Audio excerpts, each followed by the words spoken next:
नमस्ते, नमस्कार एंड जय हिंद दोस्तों। देवकुल एकेडमी पे मैं देव यादव आपका हार्दिक स्वागत करता हूँ।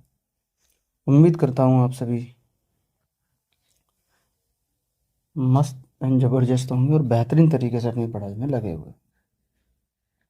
रोज़ाना की तरह ये जो हमारी सीरीज चल रही है उसी में आज आगे बढ़ाते हुए आज हम 11 अगस्त का रिवीजन करने वाले हैं। 11 अगस्त का रिवीजन हम बहुत बेहतरीन तरीके से करने वाले हैं, तो आप लोगों के लिए ये क्लास है जो बहुत महत्वपूर्ण है। अगर आप चैनल पर नए हैं तो प्लीज़ चैनल को सब्सक्राइब करें, बेल आइकन को प्रेस करें ताकि आगे आने वाली वीडियो का अपडेट आपको सबसे पहले मिल सके। तो बिना किसी देरी के चलते हैं आज की क्लास पे। आज हम पंचवर्षीय योजनाएं पढ़ेंगे, तो आपको इसमें मैं वो ही बताऊंगा जो चीज़ें आपको याद रखनी है, ठीक है। जैसे प्रथम पंचवर्षीय योजना है, ये 1951 से 1956 तक रही थी, तो आपको ये याद रखना है। प्रथम पंचवर्षीय योजना की आपको ये डेट याद, सन याद रखनी है, ठीक है। इसका उद्देश्य का आपको याद रखना है कि कृषि पर इसमें विशेष ध्यान दिया गया था, और इसका जो मॉडल है वो हेरोल्ड डोमर मॉडल पे ये आधारित थे। ये तीन चीज़ें आपको यहाँ से याद रखनी है। अगले की बात करें द्वितीय पंचवर्षीय योजना की, तो द्वितीय पंचवर्षीय योजना में आपको समय याद रखना है कि 1956 से 1961 तक चली थी। इसका जो उद्देश्य था वो औद्योगिकीकरण इसका उद्देश्य था।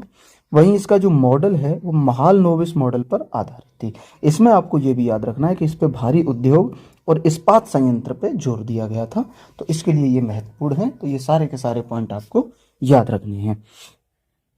अगले की बात करें हम तृतीय पंचवर्षीय योजना की, तो ये 1961 से 1966 तक चली थी। इसका उद्देश्य रहा था आत्मनिर्भरता, ठीक है। ये पंचवर्षीय योजना फेल हो गई थी क्योंकि इसी के बीच में भारत चीन युद्ध 1962 और भारत पाक युद्ध 1965, ये दो युद्ध भारत को लड़ने पड़े थे। तो ये पंचवर्षीय योजना फेल हो गई थी। फेल होने के बाद फिर एक वार्षिक योजना लगाई गई जो 1966 से 1969 तक चली थी, ठीक है। इसका फोकस था स्थायित्व लाना, यानी जो हमारी पंचवर्षीय योजना फेल हुई है उसे बैलेंस बना के रख चलना इसका उद्देश्य था। तो ये भी याद रखना है। आगे बात करें हम चौथी पंचवर्षीय योजना की, तो ये 1969 से 1974 तक आपकी रहने वाली है। इसका जो उद्देश्य था वो विकास के साथ न्याय था, और इस पे जो मेन फोकस किया गया वो गरीबी उन्मूलन और आत्मनिर्भरता पर इस पे जोर दिया गया। बात करें पांचवी पंचवर्षीय योजना की, तो ये 1974 से 1978 तक रही है। इसका उद्देश्य है गरीबी हटाओ और रोजगार दो। इस पे विशेष बल जो दिया गया गरीबी हटाओ पे वो पांचवी पंचवर्षीय योजना में। इसे बीच में ही रद्द कर दिया गया था, जनता सरकार ने इस योजना को समाप्त कर दिया था, तो आप उसको याद रखना। अगले की अगर आपसे बात करें कि इसके बाद भी फिर एक जब ये समाप्त हुई तो वार्षिक योजना आई। वार्षिक योजना 1978 से 1980 चली। तो दूसरी वार्षिक योजना कब आई, तो ये आप याद रखना कि पांच जो फिफ्थ हमारा 5 ईयर प्लान था, उस फिफ्थ 5 ईयर प्लान के रद्द होने के बाद दूसरी वार्षिक पंचवर्षीय योजना आई थी। तो ये भी आपको याद रखना है। फिर बात करें आपसे छठी पंचवर्षीय योजना की, तो ये 1980 से 1985 तक चली थी। इसका उद्देश्य था आपका गरीबी हटाओ, उत्पादकता बढ़ाओ। इसमें जो मेन फोकस है वो टेक्नोलॉजी, ऊर्जा और गरीबी पे किया, ठीक है। इसकी डेट आपको याद रखनी है। वही बात अब बात करें हम सातवीं पंचवर्षीय योजना की, तो ये 1985 से 1990 तक रही थी, और ये राजीव गांधी के नेतृत्व में सूचना तकनीकी पर इसमें फोकस किया गया था। जो इसका उद्देश्य रहा था वो आपका तीव्र विकास और रोजगार इसका उद्देश्य रहा, ठीक है। अब अगले की बात करें हम आठवीं पंचवर्षीय योजना, तो इसका समय 1992 से 1997 रहा। पीवी नरसिम्हा राव और मनमोहन सिंह का योगदान इसमें बहुत अच्छे से रहा था, बहुत योगदान इन लोगों का रहा था, तो ये भी याद रखना है। बात करें नौवीं पंचवर्षीय योजना की, तो ये 1997 से 2002 तक रही थी। इसका जो उद्देश्य था वो न्यायपूर्ण विकास इसका उद्देश्य था। इसमें जो मेन फोकस किया गया था वो सामाजिक सेवाएं और ग्रामीण विकास पे इसमें मेन फोकस किया गया था। बात करें 10वीं पंचवर्षीय योजना की, तो ये 2002 से 2007 तक रही है। इसमें उद्देश्य हमारा 8% तक वृद्धि दर जीडीपी को ले जाना हमारा उद्देश्य रहा है। इसका जो फोकस है वो गरीबी में कमी और रोजगार सृजन इसका मुख्य उद्देश्य रहा। गरीबी में कमी और रोजगार में सृजन इसका भी मुख्य उद्देश्य रहा। फिर बात करते हैं हम 11वीं पंचवर्षीय योजना की, जो 2007 से लेकर 2012 तक रही है। इसका जो उद्देश्य रहा वो समावेशी विकास इसका उद्देश्य रहा। इसने जो फोकस किया है वो स्वास्थ्य, शिक्षा, महिलाओं का सशक्तिकरण पे इसका फोकस रहा।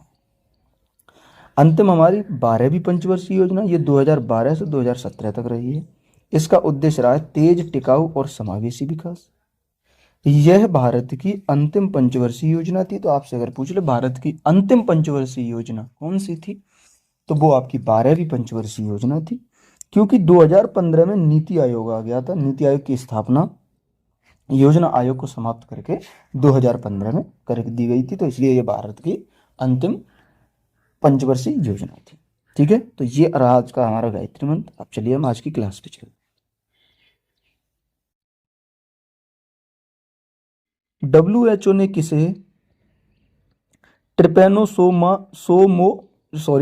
ट्रिपेनोसोमियासिस या निद्रा रोग से मुक्त घोषित किया है? तो ये केन्या को मुक्त घोषित कर दिया है। बात करेंगे हम WHO की स्थापना की, तो 7 अप्रैल 1948 को WHO की स्थापना होती है और इसका हेडक्वार्टर आपका जेनेवा, स्विट्जरलैंड में।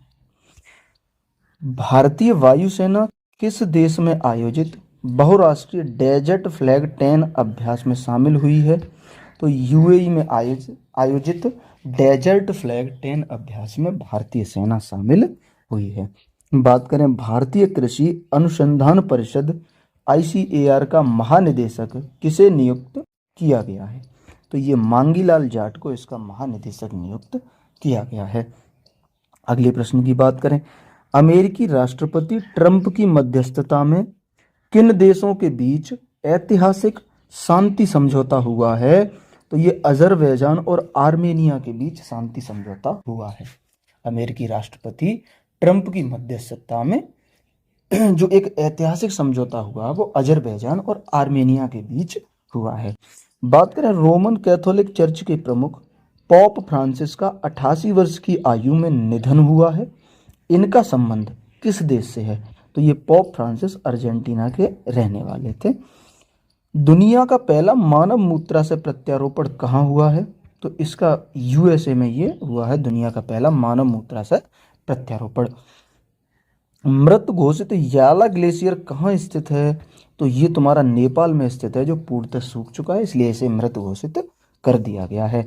वहीं खेलो इंडिया यूथ गेम्स का आयोजन कहाँ हुआ है? तो आप याद रखना कि ये बिहार में हुआ है। और कौन से क्रम के? तो ये 7वें क्रम के खेलो इंडिया यूथ गेम्स थे जिनका आयोजन बिहार में किया गया है। अगले प्रश्न की बात करें, भारतीय रेलवे ने एशिया की सबसे लंबी मालगाड़ी रुद्रस्त्र का सफलतापूर्वक ट्रायल रन किया है। इसकी लंबाई कितनी है?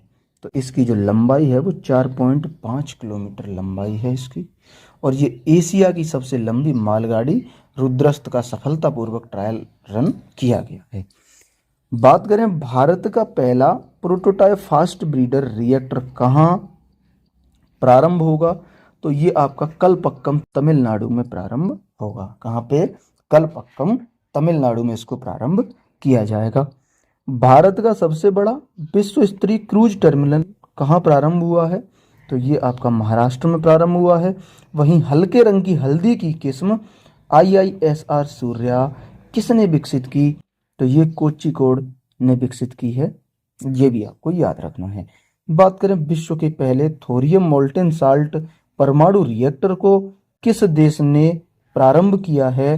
तो इसे चीन ने प्रारंभ किया है। ये विश्व का पहला थोरियम मोल्टेन साल्ट परमाणु रिएक्टर है जिसे चीन ने प्रारंभ किया है। अगले की बात करें, विश्व शेर दिवस 2025 कब मनाया गया है? तो ये 10 अगस्त को मनाया गया है। इसका जो आयोजन है वो आपका गुजरात में हुआ है। बात करें भारत छोड़ो आंदोलन की, तो ये 9 अगस्त 1942 को भारत छोड़ो आंदोलन की घटना हुई थी। और टाइगर दिवस की अगर आपसे बात करें तो ये 29 जुलाई को विश्व बाघ दिवस मनाया जाता है। फिर मैं आपसे पूछूं, विश्व का पहला 10 गीगावाट ब्रॉडबैंड नेटवर्क किस देश ने लॉन्च किया है? तो आपका जवाब होगा कि ये चीन ने लॉन्च किया है। अगला प्रश्न मेरा आपसे कि PM मोदी ने इंडिया स्टील 2025 का उद्घाटन कहाँ किया है? तो आप याद रखना कि इसका उद्घाटन मुंबई में किया है। PM मोदी ने इंडिया स्टील 2025 का उद्घाटन कहाँ किया है? तो ये किया है आपका मुंबई में। आगे आपसे बात करें, भारत के पहले अत्याधुनिक पशु स्टेम सेल बायोबैंक और प्रयोगशाला का उद्घाटन कहाँ किया है? तो ये हैदराबाद में इसका उद्घाटन किया गया है। कहाँ पे? हैदराबाद में। किसने किया है? तो आप याद रखना, केंद्रीय मंत्री डॉक्टर जितेंद्र सिंह ने इसका उद्घाटन किया है।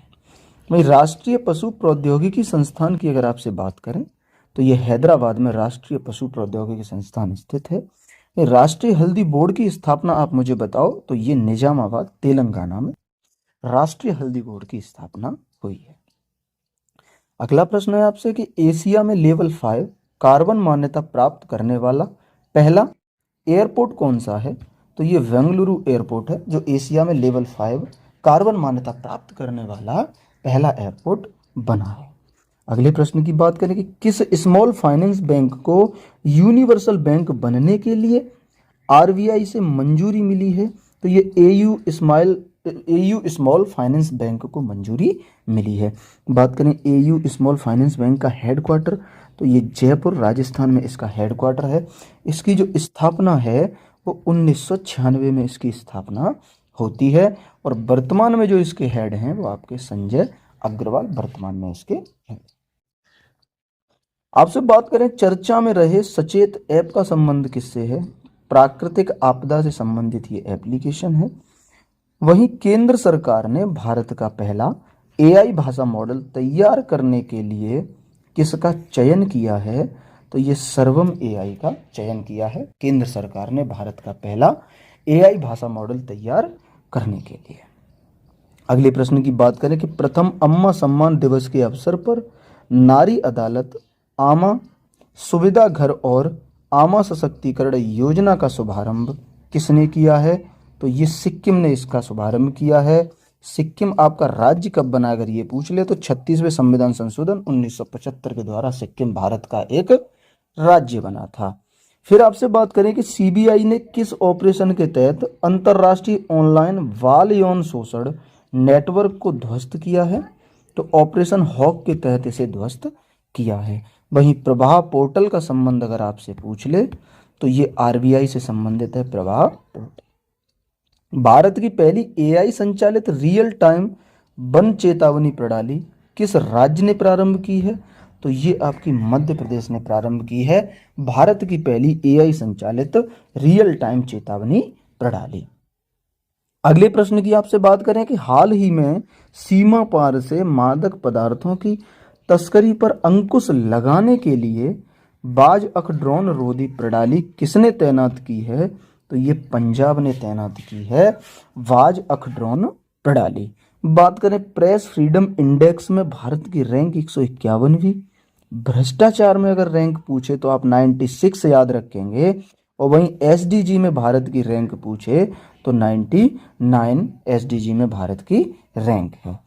एचडीआई में आपसे अगर भारत की रैंक पूछे तो 130वीं रैंक है ह्यूमन डेवलपमेंट इंडेक्स में और वहीं ग्लोबल जेंडर गैप इंडेक्स में भारत की रैंक पूछे तो 131वीं है। आपसे पूछे कि शांति सूचकांक में रैंक कितनी है तो 115वें स्थान पे है और वहीं आपसे अगर खुशहाली सूचकांक की बात करें तो 118वीं रैंक है आपकी खुशहाली सूचकांक में। आगे आपसे बात करें कि तमिलनाडु में आयोजित एशियन सफरिंग चैंपियनशिप में ओपन पुरुष वर्ग में पदक जीतने वाले पहले भारतीय खिलाड़ी कौन हैं? तो ये रमेश बुधियाल पहले भारतीय खिलाड़ी हैं जिन्हें तमिलनाडु में आयोजित एशियन सफरिंग चैंपियनशिप में ओपन पुरुष वर्ग में पदक जीतने वाले पहले भारतीय खिलाड़ी बने हैं।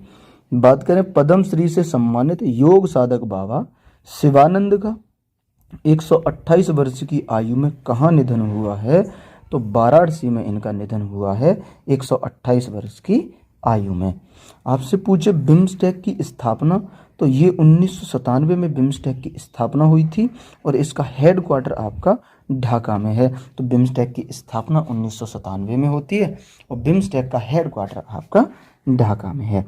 आपसे पूछे तर्कस अभ्यास आपका इंडिया और यूएसए के बीच में आयोजित होने वाला अभ्यास है। वहीं आपसे टाइगर क्लॉ अभ्यास अगर पूछे तो ये इंडिया और यूएसए के बीच में ये भी आयोजित होता है टाइगर क्लॉ अभ्यास। आज का लास्ट प्रश्न, कि ब्रिटेन में उच्च शिक्षा के लिए अटल बिहारी वाजपेयी सेवनिंग छात्रवृत्ति को किसने मंजूरी दी है? तो ये उत्तर प्रदेश सरकार ने मंजूरी दे दी है इसे, कि अगर आप ब्रिटेन से उच्च शिक्षा के लिए जाना चाहते हैं तो अटल बिहारी वाजपेयी सेवनिंग छात्रवृत्ति की मंजूरी यूपी सरकार दे चुकी है। आपसे पूछे इग्नू की पहली महिला कुलपति, तो वो आपकी उमा कांजीलाल इग्नू की पहली महिला कुलपति। ये प्रश्न बहुत इंपॉर्टेंट है, इसको याद रखना, महत्वपूर्ण प्रश्न है कि इग्नू की पहली महिला कुलपति उमा कांजीलाल। आरबीआई केंद्रीय बोर्ड की निदेशक कौन बनी है? तो अनुराधा ठाकुर हैं। ये भी आपके लिए महत्वपूर्ण है कि आरबीआई केंद्रीय बोर्ड की निदेशक अनुराधा ठाकुर बनी है। और वहीं संसद टीवी का सीईओ आपको याद रखना है उत्पल कुमार सिंह, और गिफ्ट सिटी का सीईओ आपके संजय कौल बने। ये थी हमारी आज की क्लास। उम्मीद करते हैं क्लास आपको बेहतर तरीके से समझ आई होगी। अगर क्लास आपके लिए फ़ायदेमंद रही है तो एक लाइक, एक शेयर, और अगर चैनल पे नए हैं तो प्लीज़ एक सब्सक्राइब तो बनता है। इसी के साथ अगली क्लास के साथ मिलेंगे अगले दिन। आज के लिए इतना ही, मिलेंगे अगली क्लास में। तब तक के लिए नमस्ते, नमस्कार, जय हिंद, वंदे मातरम।